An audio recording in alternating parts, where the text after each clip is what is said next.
今晚的激情全靠需要在清晨前赶到王都。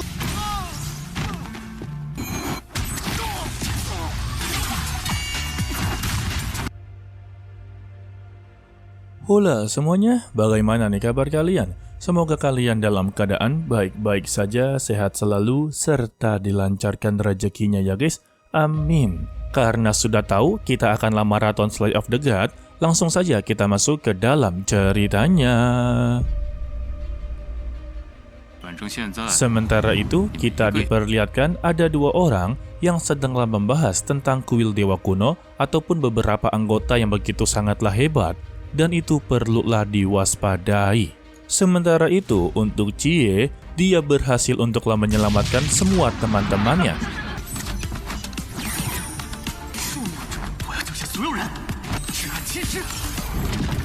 Tetapi dia juga haruslah pingsan karena menggunakan kekuatannya terlalu berlebihan. Dan di sana juga ada Chen Muye yang untuklah menyelamatkan mereka semua. Lagi-lagi kita kembali kepada kedua pria ini yang sedanglah membahas kalau mereka ini akanlah mempertemukan Chie dengan beberapa dari mereka. Dan kita kembali kepada instruktur geng Yuan sedanglah menginterogasi para instruktur yang berada di kamp pelatihan untuk mendapati siapa mata-mata dari mereka semua. Namun siapa sangka ternyata mata-matanya bukan hanya satu orang saja, melainkan 3 mata-mata guys. Buset. Karena sudah ketahuan, mereka bertiga mencoba untuklah menyerangnya. Akan tetapi, mereka bertiga pun langsunglah dihempaskan. Setelahnya, instruktur geng Iwan memberitahu kepada mereka masih ada 1 mata-mata. Yang tak lain adalah tangan kanannya dia sendiri. Waduh. Karena sudah ketahuan, dia pun langsung memperkenalkan identitasnya sebagai Han Li Adadidao. Dan juga mereka berdua ini membahas satu persatu para anggota gereja para dewa kuno. Dan untuk Han Li adalah salah satu dari 3 dewa tertua yang paling terkuat. Intinya, mereka berdua ini akanlah membahas semua anggota-anggota yang berasal dari gereja para dewa kuno, sembari kita diperlihatkan sosok asli mereka semua. Jadi mengertilah ya untuk jalan ceritanya. Jadi selagi mereka berbincang dan membahas, kita juga akan diperlihatkan beberapa scene tentang anggota-anggota tersebut. Dan untuk Han Li memiliki kekuatan sebagai kontrak jiwa. Dan juga pria ini meminta kepada Chen Muye untuklah berhati-hati dengan salah satu orang yang bernama Yuan Gang. Jadi sebisa mungkin dia haruslah bisa menyembunyikan keberadaan dari Lin Chie. Sementara itu, untuk Chie sendiri telah disembunyikan di salah satu tempat yang begitu sangatlah aman dan penjagaannya begitu sangatlah ketat. Sementara itu, untuk Xiaonan haruslah berhadapan dengan salah satu tetua dari gereja para dewa kuno yang Mimin lupa namanya guys. Begitu juga dengan Wu Xiangnan serta Xuan Wo yang berasal dari tim topeng sedanglah bertarung dengan salah satu orang yang memiliki 2 pedang. Waduh, namanya siapa kagak diberitahu pula. Begitu juga dengan sang instruktur Yuan sedanglah berhadapan dengan si Luman Kucing, yang dimana pertarungan mereka ini begitu sangatlah sengit. Lalu untuk Hong Ying sendiri, dia sedanglah menghadapi salah satu pria yang bernama Yuan Gang, tetapi dia berhasil untuklah mengalahkannya. Dan ini masih belum bisa dipastikan guys, apakah berhasil atau tidak, karena dia haruslah bertemu dengan Peng Pei yang sebelumnya telah berhadapan dengan Chie. Gelo, ini kuil dewa para kuno udah bergerak dengan begitu cepat ya. Anggap saja ini sudah sebuah peperangan guys. Kembali kepada Chen Muye, kalau dia meminta informasi dengan begitu detail, tetapi tetap saja untuk pria satu ini menyuruhnya untuklah tidak menyembunyikan Chie di tempat yang paling aman.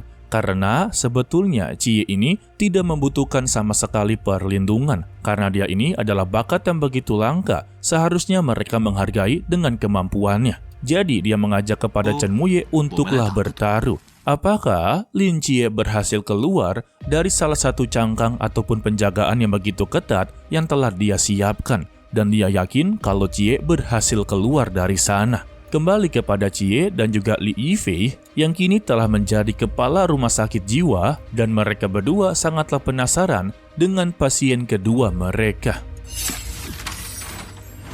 Setelah memasukinya, dia pun langsunglah bertemu dengan salah satu dewa penyihir atau disebut sebagai dewa sihir Merlin. Tetapi untuk dewa Merlin ini bukanlah berasal dari mitologi Yunani, tetapi dia berasal dari legenda para dewa negara Inggris.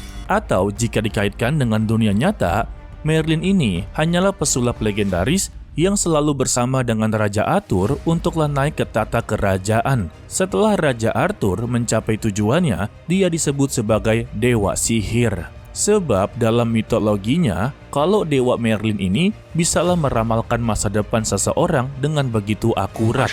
Dari sinilah Cie langsung menyimpulkan, mungkinkah dari 6 ruangan di sini mewakili 6 sistem mitologi yang begitu berbeda-beda? Contoh pertamanya seperti Dewi Nyx dari mitologi Yunani, dan untuk Dewa Merlin berasal dari mitologi Inggris. Berarti untuk keempatnya bisa saja berasal dari mitologi Cina, mitologi dari Indonesia, dan lain-lainnya ya. Dan Cie menyuruh untuk Yifei menyebutnya sebagai ayahnya, karena untuk Dewa Merlin memang akan menjadi ayah dari mereka berdua guys. Lalu Cie langsunglah menanyakan apa yang bisa dia bantu.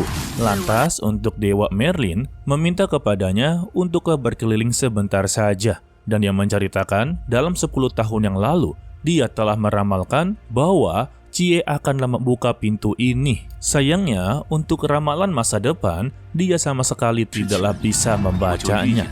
Karena ketika dia mencoba untuklah mengkorek informasi itu semua, masa lalu dan masa depan dari Cie semuanya kabur begitu saja.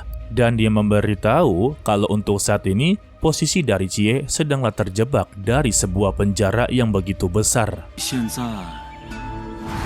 Dan juga dia memperingati jika dirinya salah mengambil sebuah keputusan ataupun satu salah langkah saja, maka semuanya akanlah berakhir serta akanlah mempengaruhi semua orang di sekitarnya. Jadi anggapannya untuk saat ini, Cie sudahlah berada di tepi jurang. Jadi semua keputusan ini tergantung kepada Cie. Bagaimana cara dia untuklah mengatasi semua ini.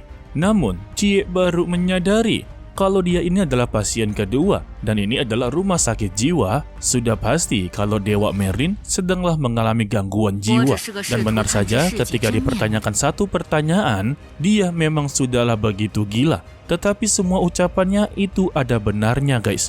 Dan dia kembali memberitahu kalau semuanya sedanglah terjebak. Dia, dirinya, dan juga yang lain. Namun, kata-kata terjebak itu bukanlah posisinya, melainkan sebuah pikiran manusia memang selalu terjebak dari benak mereka sendiri, yang dimana para manusia ternyata hanya bisa menggunakan 10% pemikiran mereka sendiri, tidaklah 100%. Jadi, dia memberitahunya lagi, jika para umat manusia bisa menggunakan 100% pemikiran mereka, pasti dunia ini akanlah menjadi lebih baik lagi. Dan teori tersebut ada jurnalnya di dunia nyata. Kalian carilah ya, sebetulnya untuk para manusia hanya bisa menggunakan 10% kemampuan otaknya. Itu pun sudah sangatlah mentok.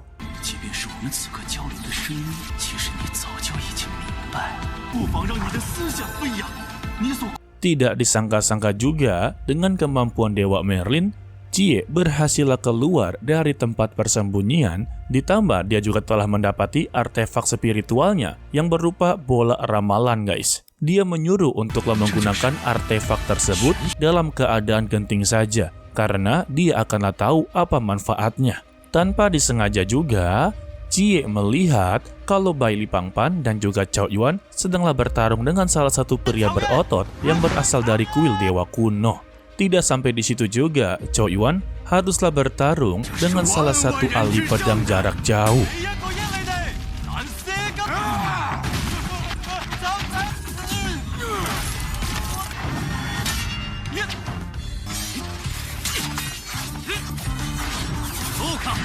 Dan untuk Cao Yuan sendiri malah menangkisnya dengan sebuah sendok. Hal ini membuat lawannya menjadi begitu sangatlah tertarik kepadanya. Dan terlihatlah di atas masih ada pihak dari mereka yang langsunglah menggunakan anak panah. Alhasil pertarungan 3 melawan 2 haruslah terjadi.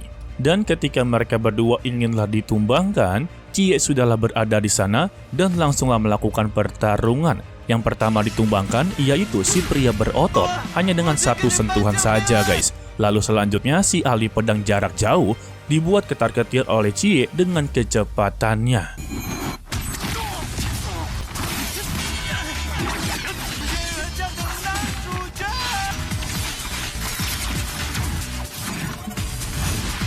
Dan dia juga haruslah tumbang. Yang tersisa hanyalah seorang gadis yang memakai anak panah, langsunglah dibuat kena mental oleh Cie, serta diinterogasi berapa jumlah orang yang dikerahkan untuklah menangkap dirinya. Tetapi dirinya bungkam 1000 kata yang membuat Cie haruslah melakukan kekerasan. Ia itu langsunglah mencengkram kepalanya dan melihat semua ingatannya secara paksa. Akan tetapi, secara tiba-tiba kepribadian dari gadis tersebut langsunglah berubah dan ia memperkenalkan dirinya sebagai Mijia. Dan sifatnya benar-benar begitu berubah. Tanpa babi bu lagi, pertarungan Cie dengan dirinya haruslah terjadi. Akan tetapi, hanya dengan satu gerakan saja, Mijia langsunglah terkapar.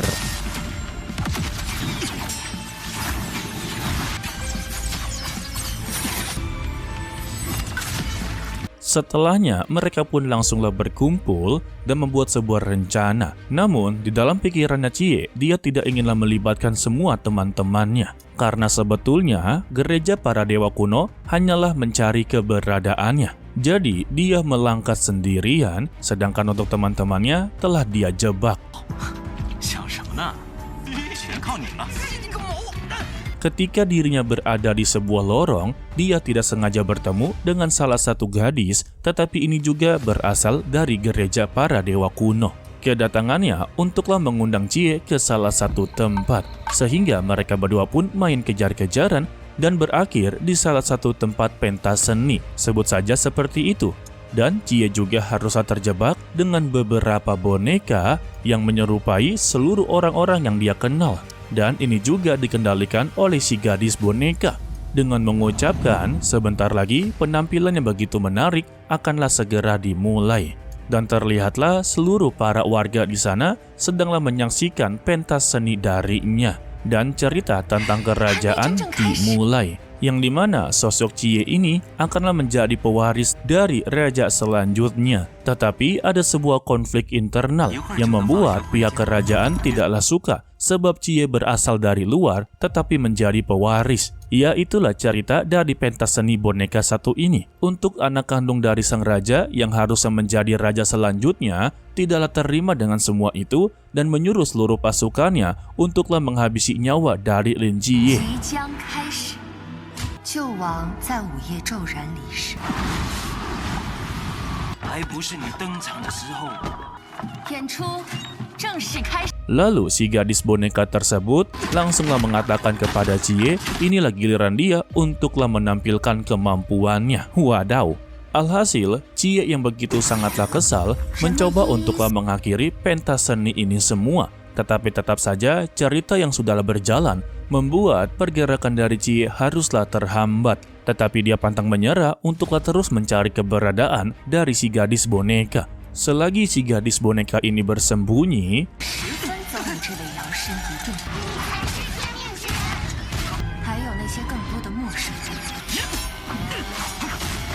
kita juga diperlihatkan sosok dari Hanli yang menyuruh dirinya untuklah menghancurkan serta melenyapkan jiwa dari Cie. Pada akhirnya juga, Cie sama sekali tidaklah bisa menghadapi semua ini, yang membuat dirinya haruslah mengikuti semua alur yang dikatakan oleh si gadis boneka.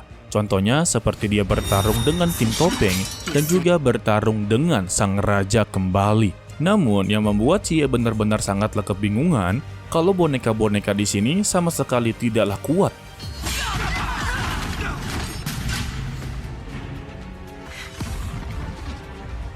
Dia yakin pasti ada sebuah rencana yang telah disiapkan untuklah dirinya. Beruntung saja, Cie berhasil untuklah mendapati keberadaannya dan melakukan pertarungannya.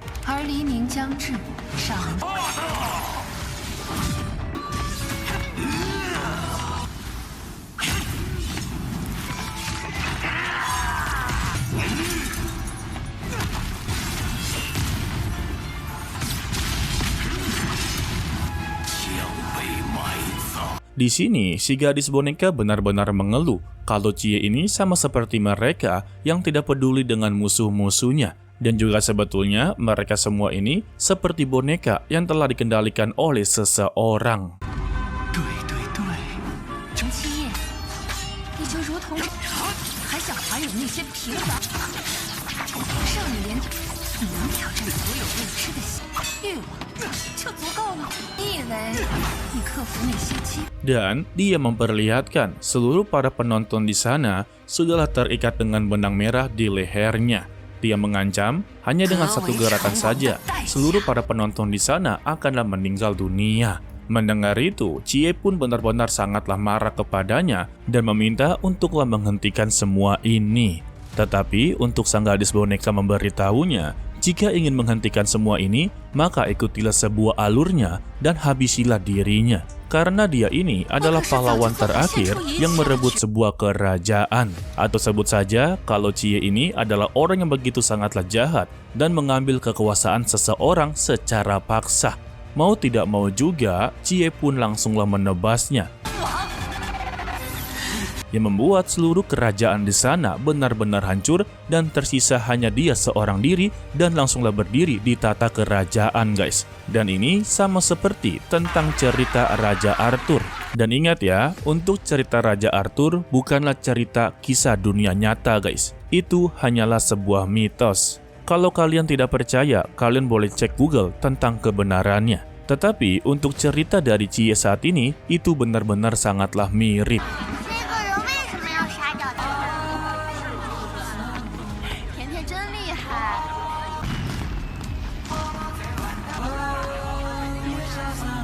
Dari semua kejadian ini juga membuat Cie menjadi sedikitlah patah hati. Karena memang dia ini sama sekali tidaklah berniat untuk menghabisi nyawanya. Karena untuk lawan-lawan sebelumnya, dia sama sekali tidaklah menghabisi nyawa mereka. Hanya menumbangkan dan juga melumpuhkan. Terkecuali para iblis. Dan tidak disengaja juga, Cie haruslah berhadapan dengan salah satu gadis yang sama-sama berasal dari gereja para dewa kuno.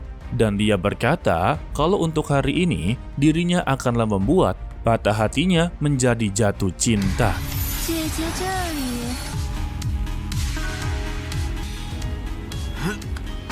Dan juga untuk gadis satu ini memiliki kemampuan seperti Ratu Medusa. Sekali sentuh, maka akanlah menjadi batu. Wadidaw. Dan kita bersambung untuk dilanjutkan untuk nanti sore ataupun siang setelah ini ya.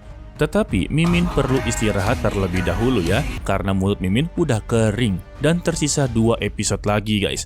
Pasti banyak yang bertanya, kok Mimin ambilnya singkat banget ya? Ya gimana nggak singkat, ini full pertarungan dan juga Mimin hanya mengambil yang penting-penting saja. Kalau untuk embel-embelnya kagak mungkin Mimin bahas, karena Mimin sedanglah mengejar dan juga maraton untuklah cerita yang sebenarnya. Oke lah, sepertinya cukup sampai di sini saja dulu untuk video kali ini. Mimin ucapkan terima kasih kepada kalian yang telah menonton sampai akhir. Pesan dari Mimin, tetaplah menjadi orang yang baik, walaupun itu sangatlah sulit. To be continue, sampai jumpa di video berikutnya. Bye-bye.